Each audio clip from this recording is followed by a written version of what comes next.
مرحبا، أهلا وسهلا بكم أصدقائي في part 4 of The Alchemist. So without further ado, let's read together. The child went on playing with my sheep for quite a while, continued the boy, a bit upset, and suddenly the child took me by both hands and transported me to the Egyptian pyramids.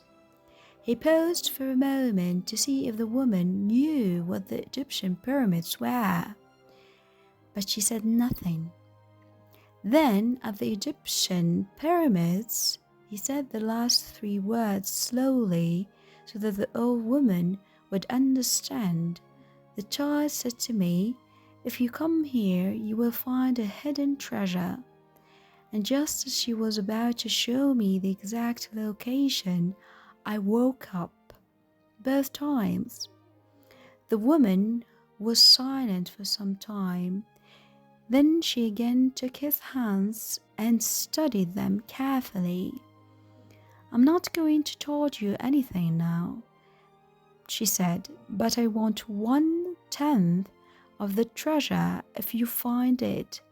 The boy laughed out of happiness. He was going to be able to save the little money he had because of a dream about hidden treasure. "Well, interpret the dream," he said. "First, swear that you will give me 1/10 of your treasure in exchange of what I'm going to tell you." The shepherd swore that he would. The old woman asked him to swear again while looking at the image of the Sacred Heart of Jesus. "It's a dream in the language of the world," she said. "I can interpret it, but the interpretation is very difficult. That's why I feel that I deserve a part of what you find. And this is my interpretation. You must go to the pyramids in Egypt. I have never heard of them, but if it was a child who showed them to you, they exist. There you will find a treasure that will make you a rich man." The boy was surprised and then irritated. He didn't need to seek out the old woman for this, but then he remembered that he wasn't going to have to pay anything.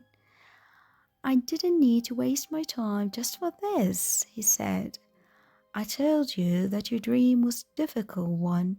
It's the simple things in life that are the most extraordinary. Only wise men are able to understand them. And since I'm not wise, I have had to learn other arts, such as the reading of palms." "Well, how am I going to get to Egypt? I only interpret dreams. I don't know how to turn them into reality. That's why I have to live off what my daughters provide me with. And what if I never get to Egypt? Then I don't get paid. It wouldn't be the first time." And the woman told the boy to leave, saying she had already wasted too much time with him. So the boy was disappointed. He decided that he would never again believe in dreams. He remembered that he had a number of things he had to take care of. He went to the market for something to eat. He traded his book for one that was thicker, and he found a bench in the plaza where he could sample the new wine he had bought. The day was hot and the wine was refreshing. The sheep were at the gates of the city in a stable that belonged to a friend. The boy knew a lot of people in the city. That was what made traveling appeal to him. He always made new friends, and he didn't need to spend all his time with them. When someone sees the same people every day, as had happened with him at the seminary, they wind up becoming a part of that person's life. And then they want the person to change. If someone isn't what others want them to be, the others become angry. Everyone seems to have a clear idea of how other people should lead their lives, but none about his or her own. He decided to wait until the sun had sunk a bit lower in the sky before following his flock back through the fields. 3 days from now, he would be with the merchant's daughter. He started to read the book he had bought. On the very first page, it described a burial ceremony, and the names of the people involved were very difficult to pronounce. If he ever wrote a book, he thought, he would present one person at a time so that the reader wouldn't have to worry about memorizing a lot of names. When he was finally able to concentrate on what he was reading, he liked the book better. The burial was on a snowy day, and he welcomed the feeling of being cold. As he read on, an old man sat down at his side and tried to strike up a conversation. "What are they doing?" the old man asked, pointing at the people in the plaza. "Working," the boy answered dryly, making it look as if he wanted to concentrate on his reading. Actually, he was thinking about shearing his sheep in front of the merchant's daughter, so that she could see that he was someone who was capable of doing difficult things. He had already imagined the scene many times. Every time the girl became fascinated when he explained that the sheep had to be sheared from back to front. He also tried to remember some good stories to relate as he sheared the sheep. Most of them he had read in books, but he would tell them as if they were from his personal experience. She would never know the difference because she didn't know how to read. Meanwhile, the old man persisted in his attempt to strike up a conversation.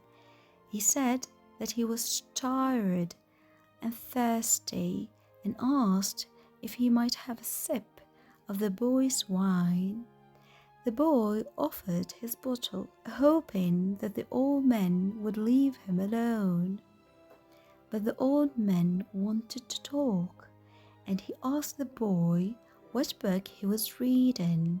The boy was tempted to be rude and moved to another bench, but his father had told him to be respectful of the elderly. So he held out the book to the man for 2 reasons. First, that he himself wasn't sure how to pronounce the title, and second, that if the old man didn't know how to read, he would probably feel shamed and decide of his own accord to change benches. Said the old man, looking at all sides of the book, as if it were some strange object. "This is an important book, but it's really irritating." The boy was shocked. The old man knew how to read and had already read the book, and if the book was irritating, as the old man had said, the boy still had time to change it for another. "It's a book that says the same thing almost all the other books in the world say," continued the old man. "It describes people's inability to choose their own destinies, and it ends up saying that everyone believes the world's greatest lie." "What's the world's greatest lie?" the boy asked, completely surprised.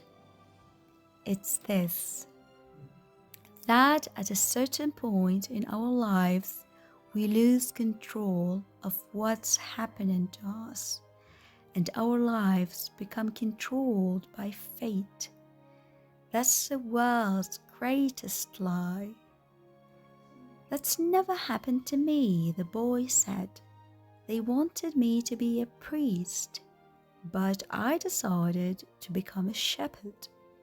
Much better, said the old man, because you really like to travel. He knew what I was thinking, the boy said to himself. The old man, meanwhile, was leafing through the book without seeming to want to return to it at all.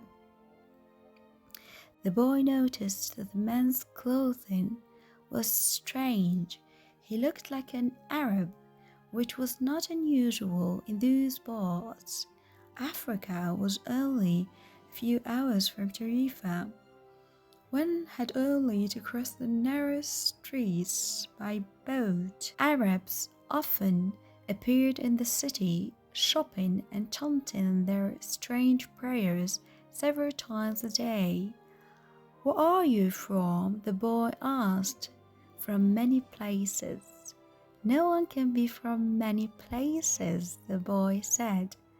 I'm a shepherd and I have been to many places, but I come from only one place, from a city near an ancient castle. That's where I was born. Well then, we could say that I was born in Salem. The boy didn't know where Salem was, but he didn't want to ask, fearing that he would appear ignorant. He looked at the people in the plaza for a while. They were coming and going, and all of them seemed to be very busy. So, what is Salem like? He asked, trying to get some sort of clue. It's like it always has been. No clue yet, but he knew that Salem wasn't in Andalusia. If it were, he would already have heard of it. And what do you do in Salem? He insisted. What do I do in Salem? The old man laughed. Well, I'm the king of Salem. People say strange things, the boy thought. Sometimes it's better to be with the sheep who don't say anything, and better still to be alone with one's books. They tell their incredible stories at the time when you want to hear them, but when you're talking to people, they say some things that are so strange that you don't know how to continue the conversation.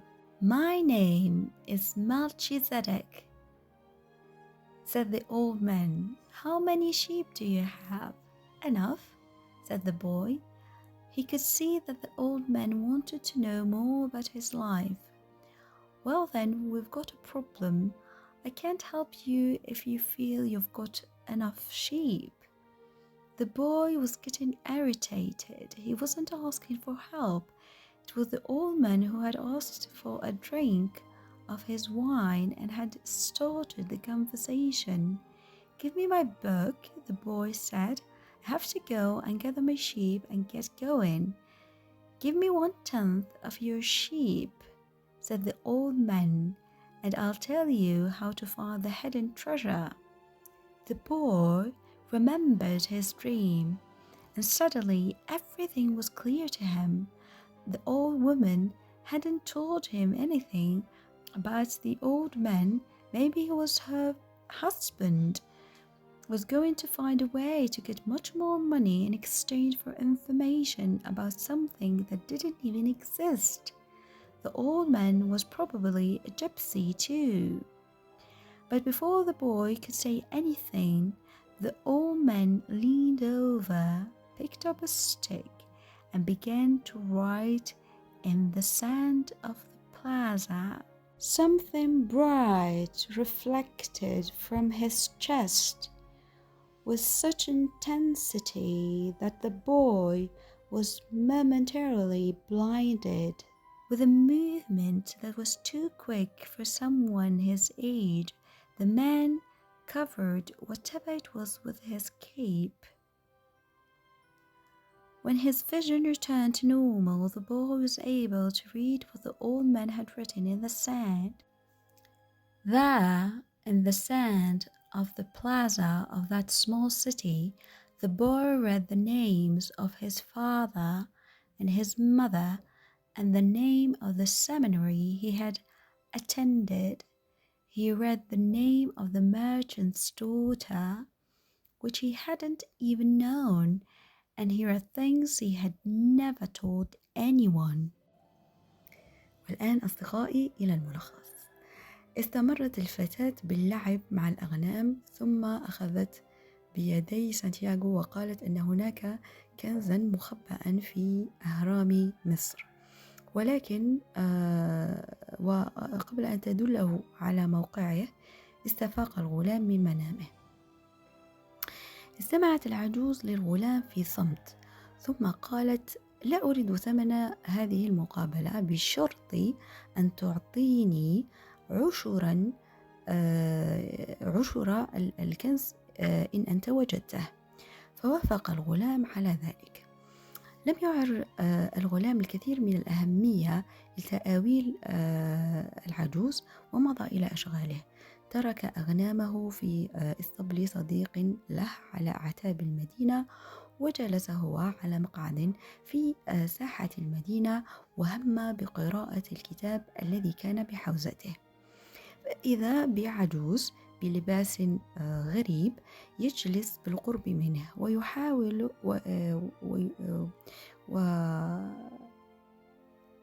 ويحاول أن يجاذبه أطراف الحديث. لم يكن سانتياغو مهتما لتلك المحادثة، وفكر في تغيير مقعده، ولكن أباه لطالما حثه على توقير كبار السن.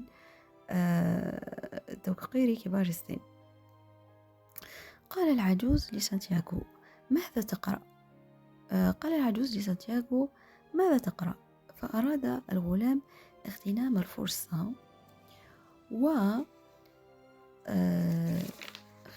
الفرصة وإفحام العجوز، حيث أنه ظن أن هذا الأخير لا يجيد القراءة.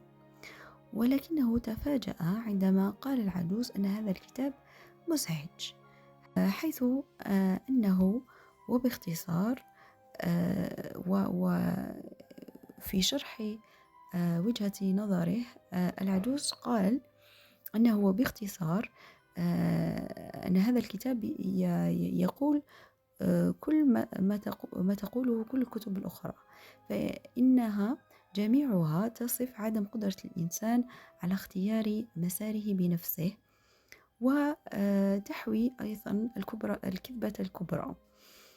فسأل سانتياغو: وما تلك؟ فرد عليه العجوز أنه في وقت ما من حياة الإنسان يفقد فيها السيطرة على ما يحدث له، وأن حياته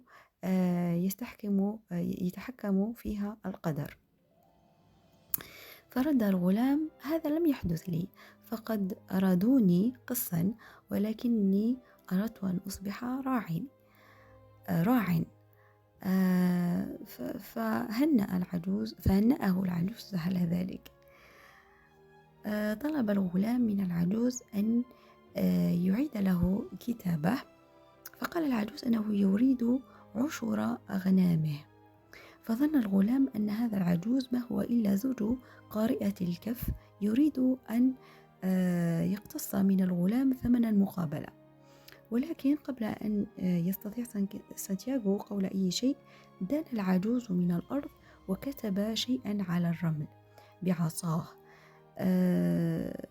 ومن ثم على الرمل قرأ الغلام اسمه واسم أبويه وحتى اسم ابنة التاجر التي سيقابلها فيما بعد، والتي كان يجهل اسمها حتى الآن، وقرأ أشياء لا يعلمها إلا هو، فلم يخبر بها أحدا قط. أصدقائي، كان هذا ملخص الفيديو. إلى لقاء آخر. Take care and bye bye.